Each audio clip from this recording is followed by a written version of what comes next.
Everyone. आज एक interesting topic पे बात करते हैं कि अगर आपको बहुत हाई सैलरी मिलती है और आप मेट्रो में रहते हो तो क्या ये एक्चुअली फ़ायदेमंद है? क्या एक्चुअली में आपका कोई वेल्थ बनेगा, आप अमीर बनोगे? इस चीज़ को थोड़ा एनालाइज करने की कोशिश करते हैं। बहुत सारे लोगों को ये लगता है कि ज़्यादा सैलरी मेट्रो में रहना, वो एक ट्रैप में फँस जाते हैं, एक साइकिल में फँस जाते हैं, जहाँ पे सैलरी तो आपको अच्छी मिलती है, मगर आपके एक्सपेंसेस भी बहुत ज़्यादा होते हैं।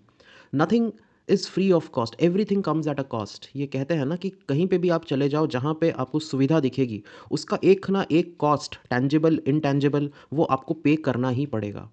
तो क्या ये एक्चुअली में वर्थ है? शहर में बॉम्बे, बैंगलोर जैसे शहर में रहना, हाँ, सैलरीज़ ज़्यादा है, पर क्या ये वर्थ है? They get trapped in a cycle of high expense. Financial obligations आपके बहुत सारे बन जाते हैं। जैसे अगर आपको एक लाइफस्टाइल मेंटेन करना है, तो वो लाइफस्टाइल मेंटेन करने के लिए आपको खर्चा करना पड़ेगा, जो कि छोटे शहरों में उतना नहीं है।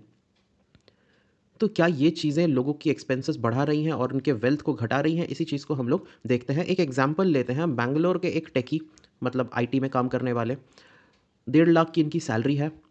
और ये शेयर करते हैं सोशल मीडिया में कि किस तरीके से ये फाइनेंशियली फ्रेजाइल फील करते हैं अपने आप को, डिस्पाइट 1.5 लाख की सैलरी है। अभी कोई बनारस में 1.5 लाख की सैलरी अगर ला रहा है तो वहाँ पे तो बहुत अच्छा सैलरी है, वो राजा की तरह रहेगा। पर बैंगलोर में 1.5 लाख की सैलरी कुछ नहीं होती है, इतने टाइप के खर्चे होते हैं।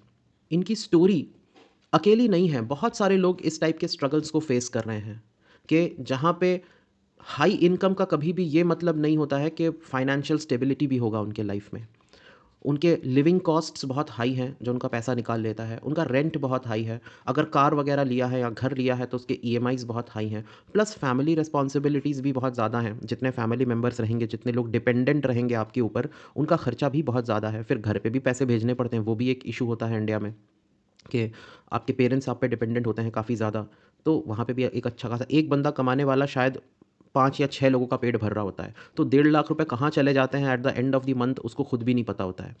बहुत सारे यंग प्रोफेशनल्स होते हैं जिनको लगता है ज़्यादा पैसा कमाने से उनके प्रॉब्लम सॉल्व हो जाएंगे, पर they get stuck in a cycle of constant financial anxiety. इसी पे चलते एक सेबी के आरआईए हैं, registered investment adviser Abhishek Kumar. इन्होंने लिंक्डइन में एक पोस्ट डाला था, ये आईएमएम बैंगलोर के एलुमनाई हैं, अबाउट द मेट्रो लाइफ का फाइनेंशियल ट्रैप। ये कहते हैं कि एक कपल हैं जो ऐसे शहरों में रहते हैं जो दोनों मिल के 2.4 लाख रुपीज़ अर्न करते हैं, पर फिर भी हार्डली 15,000 रुपये महीना ही ये लोग बचा पाते हैं। Rising cost of living, peer pressure जैसे अगर आपको कार चाहिए, आप सोचोगे कार चाहिए, बैंगलोर में रहते हैं, बड़ी जॉब करते हैं, तो इग्निस टाइप की कार क्यों लें? सस्ती लगती है देखने में। लोग बोलेंगे पैसे बचाने के लिए ले लिया, हमको तो ब्रेज़ा लेना पड़ेगा। 2 लाख रुपया आप डाउन पेमेंट देते हो और बाकी 14 लाख रुपए आप ईएमआई पे भरते रहते हो। वो 14 लाख ईएमआई पे लग इंटरेस्ट लग के 19 लाख हो जाता है और 6 साल तक उसकी ईएमआई भरते रहते हो। बस दिखाने के लिए, पीयर प्रेशर में आके कि बाकी लोग, मेरे दोस्त लोग भी ले रहे हैं तो मेरे को भी लेना पड़ेगा। इग्निस से काम नहीं चलेगा, लोग मज़ाक उड़ाएँगे। तो इन सब के चलते शहरों में लोगों के जो पैसे हैं वो ज़्यादा एक्स्ट्रा फालतू में निकल जाते हैं। अर्बन एक्सपेंसेस भी हैं। शहरों में बहुत सारे इस टाइप के एक्सपेंसेस होते हैं जो टायर 2 टायर 3 शहर के लोगों ने सुने भी नहीं होते हैं। ठीक है? बच्चों के ऊपर इस टाइप के खर्चे होते हैं, अपने भी इस टाइप के खर्चे होते हैं कि लोगों ने सुने भी नहीं होते हैं इस टाइप के खर्चों के बारे में, टायर 2 टायर 3 सिटीज़ में। तो लोगों को देखने से लगता है बड़े अमीर है। एक मूवी थी, मेरे को याद है, अभिषेक बच्चन की पुरानी मूवी थी जिसमें वो चोर बनता है। वो और आई थिंक रितेश देशमुख, ये दोनों मिलके चोरी करते हैं और एक बंदे को देखते हैं, ये लोग मॉर्निंग वॉक कर रहे हैं। काफ़ी अमीर सा लग रहा था देखने में। तो वो छोटा चोर बड़े चोर से कहता है कि ये तो अमीर लग रहा है देखने में, चलो इसको लूटते हैं। तो बड़ा चोर बोलता है कि ये शहर के गोल्ड फिश हैं, ये सिर्फ दिखते अमीर हैं, इनमें कोई पैसे वैसे नहीं है, ये सिर्फ शो ऑफ वाले हैं। तो शहरों में ज़्यादातर ऐसे लोग हैं, देखने में एकदम लगेगा चकाचक गाड़ी से उतर रहे हैं, बड़े घर में रहते हैं, अच्छे कपड़े हैं, but it is an illusion of wealth. वो सिर्फ दिखते अमीर हैं, एक्चुअली में उन they don't own any asset. कोई एसेट नहीं होता उनके पास, कोई सेकंड सोर्स ऑफ इनकम नहीं होता। वो अपने ही जॉब्स में, जो कि बहुत ही हार्डशिप वाले जॉब्स होते हैं, उसमें ऐसे फंसे होते हैं कि सेकंड कोई सोर्स ऑफ उनका इनकम भी नहीं बनता है, ना उनका एसेट बनता है, और स्टाइल मारने के चक्कर में जो पैसा उनको सेव करना चाहिए था वो भी खर्च हो जाता है। So reality is they barely make their ends meet. किसी तरीके से हैंड टू माउथ लोग जीते हैं, भले ही 2-2 ढाई-ढाई लाख रुपया कमाते हैं, क्योंकि खर्चे भी वैसे ही बांध के रखते हैं वो लोग। अभी अगर आप रेशियो देखो, मेट्रो में रहने का एक रेशियो होता है 40-30-30 रूल। मतलब आपकी जो सैलरी है, जो एक तो जॉब वालों के पैसे भी कट जाते हैं टैक्स में, कट-कटा के हाथ में आते हैं। तो बिज़नेस में क्या होता है कि पहले आप कमाते हो, फिर खर्च करते हो, जो बचता है उस पे टैक्स देते हो। जॉब में पहले आप कमाते हो, फिर टैक्स भरते हो और जो बचता है उससे आप खर्च करते हो। This is the basic difference between business income and jobs income. तो एक तो इन हैंड सैलरी बहुत कम होती है, जितना ऑन पेपर होता है उससे बहुत कम इन हैंड आता है। और जितना आता है, उसका 40% तो आपका रेंट और हाउसिंग में ही चला गया, ठीक है? नए हो तो रेंट पे रहोगे, पुराने हो तो ईएमआई ले लोगे, घर ले लोगे। जितना अपने वर्क प्लेस के पास रहोगे, उतना ज़्यादा प्रीमियम देना पड़ेगा। तो 40% मान के चलो लोगों का रेंट पे चला जाता है। 30% अब जीना भी है, खाना भी खाना है, बिजली का बिल भी भरना है, गैस का बिल भी भरना है, बच्चों को भी स्कूल में भेजना है। तो जो बेसिक फिज़ियोलॉजिकल नीड्स हैं, डेली नीड्स हैं, उस पे 30% आपका खर्चा हो जाता है। 30% आइडियली आपका सेव होना चाहिए, पर होता नहीं है। ये नहीं होता शहर में स्टाइल दिखाने के चक्कर में, पीयर प्रेशर में। यूरोप घूम रहे हैं, हमको भी यूरोप घूमना है। भले ही आपकी अभी उतनी औकात नहीं है यूरोप घूमने की, फिर भी आप किसी तरीके से 2 ढाई लाख रुपया जोड़ के यूरोप घूम लोगे। आपको बड़ी गाड़ी चाहिए, जहाँ पे आपका इग्निस से काम चल जाता था शहर में, आप उठा लोगे, स्कोडा की कोई एसयूवी उठा लोगे, स्टाइल मारने के चक्कर में। आप महँगे रेस्टोरेंट में खाना खा लोगे, आप ब्रूअरीज़ में जाके एन्जॉय करोगे, जबकि घर पे भी हो सकता है। तो इस टाइप की चीज़ें जो होती हैं, वो जो 30% आपका पैसा सेव होना चाहिए था, वो उड़ जाता है। तो 40-30-30 रूल तो है, मगर सेविंग्स जो चीज़ें हैं, वो डिसिप्लिन मेंटेन नहीं हो पाता, जो चीज़ टायर 2 सिटीज़ में नहीं होती है। ये रेशियो बिल्कुल उल्टा हो जाता है और स्पेशली अगर आपका एक ऐसे शहर में हो, जहाँ पे आपका पुराना घर है या फिर आपके पेरेंट्स हैं, तो ये 40 जो है, वो तो बिल्कुल कट के ज़ीरो हो जाता है। तो this is a big advantage in living. भले ही आपकी सैलरी उतनी ना हो in tier 2 cities, tier 3 cities, but उतने ऐसे पागलों वाले खर्चे भी नहीं होते हैं। तो यहाँ पे हुआ क्या शहर में, आप गए, लोगों को लगा अच्छी जगह गए, बड़े जगह गया, आप पैसा भी कमाए, मगर सब उड़ा के भी आ गए। तो कोई फ़ायदा तो रहा नहीं।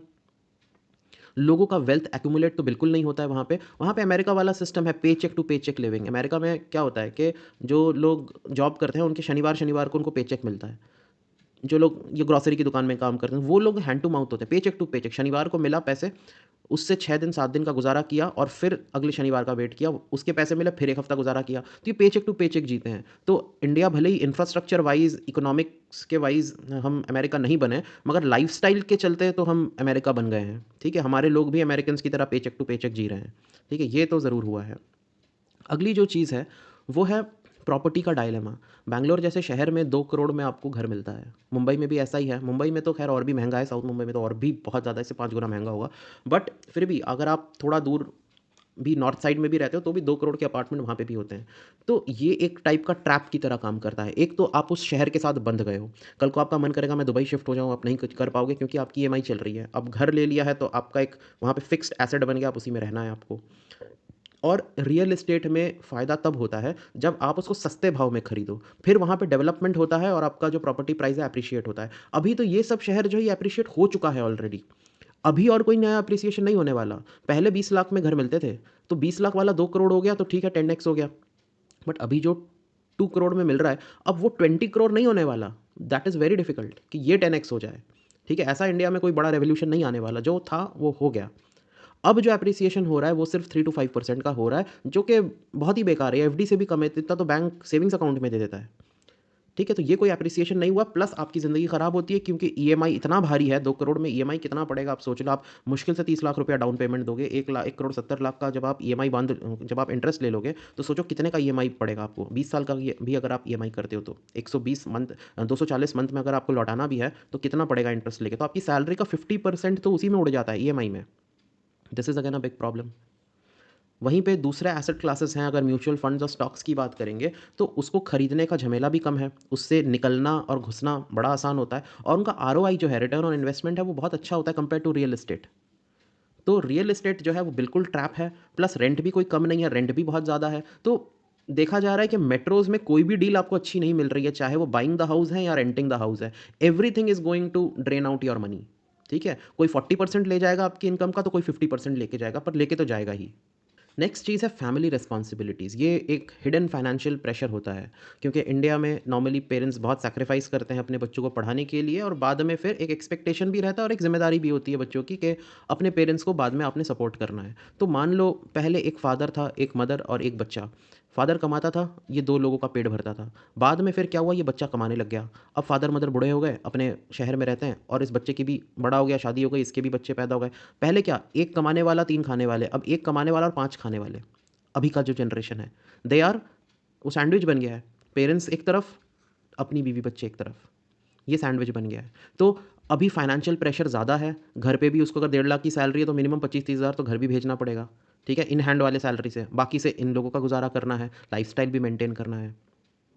जो फाइंडिंग्स मिली हैं वो ये बताती हैं कि 70% ये जो जिन्होंने ये लिखा था लिंक्डइन में 70% इनके जो क्लाइंट्स हैं जो कि अंडर 30 हैं, इन लोगों को अपने पेरेंट्स को पैसे भेजने पड़ते हैं, provide for their parents because their parents savings were spend on their children's education. 70% लोग, बहुत बड़ा नंबर है ये। तो अभी जो है लोगों के ऊपर इंटर जनरेशनल फाइनेंशियल डिपेंडेंसी है कि एक आदमी अपना पहले का जनरेशन को भी खिला रहा है और अपने खुद के जनरेशन को भी खिला रहा है और अपने फ्यूचर जनरेशन जो उसके बच्चे हैं उसको भी खिला रहा है, 3 जनरेशन को खिला रहा है एक आदमी। तो ये वेस्ट के मुकाबले थोड़ा-सा अजीब है, वेस्टर्न कंट्रीज़ में रिटायरमेंट फंड्स होते हैं, इंडिया में ऐसा कुछ है नहीं। तो इंडिया में जो कमाने वाला है, उसी के ऊपर पूरा फाइनेंशियल वेट, फाइनेंशियल बर्डन पड़ जाता है ऑफ मल्टीपल जनरेशंस। अच्छा, नेक्स्ट देखते हैं कि फाइनेंशियल एडवाइज़र्स कहते थे कि आपके पास एक इमरजेंसी फ़ंड होनी चाहिए 3 महीने का। जैसे अगर आपकी सैलरी 1 लाख रुपए है, आपके खर्चे अगर 1 लाख रुपए हैं, तो आपको 3 लाख रुपए मिनिमम आपको रखना ही पड़ेगा ताकि 3 महीने का आपको कुशन मिल जाए, ताकि दूसरी जॉब आपको मिले और दूसरी जॉब में तो पहले दिन से सैलरी नहीं मिलेगा, 1 महीने बाद मिलेगा। तो कम से कम आपके पास इतना सा कुशन होना चाहिए। मगर अभी जिस तरीके से कंपनीज़ में जॉब काटे जा रहे हैं, लोगों के जॉब लॉसेस हो रहे हैं, अनएक्सपेक्टेड फाइनेंशियल ज़रूरत आ पड़ती है, तो उस हिसाब से देखा जा रहा है कि मेट्रो में अगर आपको रहना है तो कम से कम 8 से 12 महीने की सेविंग्स होनी चाहिए। क्योंकि एक बार जॉब जाती है तो ऐसे बहुत सारे केसेस हैं, 6-6, 8-8 महीने, साल-साल तक लोगों को जॉब नहीं मिलता है। मेरे कितने दोस्त हैं बायो-फार्मा सेक्टर्स में हैं, उनकी 2024 मार्च-वार्च में जॉब चली गई थी, अभी तक नहीं मिल रही है, 2025 मार्च हो गया है। तो मेट्रो में कुछ कहा नहीं जा सकता और वहाँ पे खर्चे, रिकरिंग एक्सपेंसेस इतने ज़्यादा होते हैं कि 3 महीने के इमरजेंसी फंड से कुछ नहीं होने वाला, मिनिमम 1 साल का इमरजेंसी फंड आपके पास होना चाहिए। क्योंकि जॉब मार्केट बहुत अनप्रेडिक्टेबल है, मंथली एक्सपेंसेस बहुत हाई हैं, मेडिकल कॉस्ट, रेंट आपको देना है, इन्फ्लेशन, ये सारी चीज़ें बहुत हाई हैं। 20-20% का इन्फ्लेशन तो हम लोगों ने खाने-पीने में देख लिया पिछले 1 साल में। अच्छा, फिर हम बात करते हैं लाइफ़स्टाइल इन्फ्लेशन का। जॉब में लोगों का क्या होता है, बिज़नेस में इतना नहीं होता है, जॉब में होता है कि जैसे-जैसे आपकी सैलरी धीरे-धीरे बढ़ती है ना जॉब में, लीनियर ग्रोथ होता है जॉब में। जैसे-जैसे आपकी सैलरी बढ़ती है ना, उसी के साथ-साथ आप अपने खर्चे भी बढ़ाने लगते हो। ठीक है? पहले जब आपकी सैलरी थी, आपके खर्चे इतने थे, अब आपकी सैलरी इतनी हो गई तो आपके खर्चे ऑटोमैटिकली आप खुद ही बाँध लोगे अपने अपने खर्चे। ठीक है? पहले आप साइकिल पे चलते थे, जैसे ही थोड़ी-सी सैलरी बढ़ी तो आपको साइकिल साइकिल की सीट चुभने लगेगी। अपने आप, पिछले 2 साल से चला रहे थे कोई दिक्कत नहीं हुआ। जैसे ही पैसा आया ना, वैसे ही वो साइकिल भी चुभने लगेगा आपको, साइकिल ज़्यादा पंक्चर होने लगेगी आपकी। फिर आप सोचोगे बाइक ले लें, फिर बाइक और सैलरी बढ़ी, कार के लायक हो गए, फिर आपको लगेगा यार बाइक सेफ़ नहीं है। 2 साल चलाया बाइक तब सेफ़ था, अब अचानक से अनसेफ़ हो गया है बाइक। फिर आप ले लोगे ऑल्टो किसी तरीके से, फिर और सैलरी बढ़ी तो आपको लगेगा यार ऑल्टो में मज़ा नहीं आ रहा और लोग भी हँसते हैं, कोई ज़रूरत नहीं है, ले लेते हैं बड़ी वाली। फिर आप ले लोगे बलेनो या फिर आप ले लोगे ब्रेज़ा, इस टाइप का कुछ ले लोगे। तो लोग जो है जैसे-जैसे उनकी सैलरी बढ़ती है, वैसे-वैसे वो अपना लाइफ़स्टाइल भी अपग्रेड करते रहते हैं। पहले छोटे-मोटे रेस्टोरेंट में खाएँगे तो फिर एकदम से अपग्रेड करके 5 स्टार में चले जाएँगे। तो जैसे यहाँ पे पॉइंट आउट किया कि 10,000 अगर किसी की सैलरी बढ़ी, तो वो कुछ ना कुछ करके 7,000 के अपने खर्चे खुद ही जोड़ लेगा। भले उसके घर में कोई नया खर्चा आया हो, ना आया हो, वो 7,000 के नए खर्चे कर लेगा। अपने आप को अपग्रेड कर लेगा। ठीक है? तो ये चीज़ें होती हैं लोगों की, ये साइकोलॉजिकल चीज़ होती है। जैसे ही आपके हाथ में पैसा आता है ना, वैसे आप अपने आप को अपग्रेड कर लेते हो। पहले पता भी नहीं चलता है और उसके बाद अचानक से आपको वही आपकी पुरानी लाइफ़ बेकार लगने लगती है। ठीक है? तो कॉमन ट्रैप्स क्या है कि आप बिगर अपार्टमेंट में शिफ्ट हो जाते हो। पहला वाला घर छोटा लगने लग जाता है। एक्सपेंसिव रेस्टोरेंट में खाना खाने लगते हो, कौन बनाए घर पे, छोड़ो यार लाइफ एन्जॉय करनी है। वेकेशंस पे जाने लगते हो, लग्ज़री कार खरीदने लगते हो, प्रीमियम गैजेट्स खरीदने लगते हो, इस तरीके से आप अपने पैसे वेस्ट करते रहते हो। ठीक है? तो अपने चारों तरफ ये सब देख के, रेस्टोरेंट में खा के, कार में घूम के, it gives you a false sense of financial success कि मैं बड़ा सक्सेसफुल हूँ। ये एक फ़ॉल्स सेंस देता है आपको। वहीं पे इन एडवाइज़र का ये कहना है जो कि काफ़ी प्रैक्टिकल भी है कि भले ही आपको 30% कम पैसा मिले, आप मेट्रो छोड़ दो, लीव द मेट्रो और अपने होम टाउन या टायर 2 किसी सिटी में शिफ्ट हो जाओ। वहाँ पे ज़्यादा सुखी रहोगे क्योंकि जब इतना पैसा आप लेते हो तो आपके ऊपर प्रेशर भी रहता है कंपनी की तरफ से। तो अब प्रेशर भी नहीं होगा और उतना प्रेशर नहीं होगा, प्लस आपके उतने उल्टे-सीधे खर्चे भी नहीं जोड़े आएँगे जितना एक मेट्रो में आता है। लोअर कॉस्ट ऑफ लिविंग होगा, बेटर वर्क लाइफ बैलेंस होगा, स्ट्रेस कम होगा, कम्यूट करने का टाइम कम होगा क्योंकि टायर 2 सिटीज़ में उतनी भीड़ नहीं होती है जितनी मुंबई या बैंगलोर में होती है। ठीक है? फाइनेंशियल सिक्योरिटी आपकी होगी क्योंकि सेविंग्स आपके बढ़ जाएँगे भले ही आपकी सैलरी कितनी भी कम हो। ठीक है? तो ये एक अच्छा एडवाइस है। इसको कंक्लूड कैसे करें कि हाई सैलरीज़ जो है मेट्रो की, ये कभी भी फाइनेंशियल सिक्योरिटी गारंटी नहीं करती हैं क्योंकि वहाँ पे कॉस्ट ऑफ लिविंग ज़्यादा है, पीयर प्रेशर ज़्यादा है, लाइफ़स्टाइल इन्फ्लेशन ज़्यादा है और फैमिली ऑब्लिगेशंस तो है ही। तो ये एक बर्डन में आपको फँसा दे, एक साइकिल में आपको फँसा देता है। The practical and a good way to come out of that trap is metros आप छोड़िए, और भले ही आपको पे कट लेना पड़े, मेट्रोज़ छोड़ के टायर 2 सिटीज़ या फिर अपने होम टाउन को टारगेट कीजिए। Your life will be more satisfying, this will give you financial freedom and more content life. ज़्यादा सैटिस्फाइंग लाइफ आपको मिलेगा इन द लॉन्ग रन। हाँ, यंग एज में चीज़ें इतनी समझ में नहीं आती हैं, but once you cross mid 30s 40s, तब आपको इस चीज़ का एहसास होता है कि it's not worth it. I hope आपको ये वीडियो अच्छा लगा होगा। मिलेंगे अगले वीडियो में। Thank you.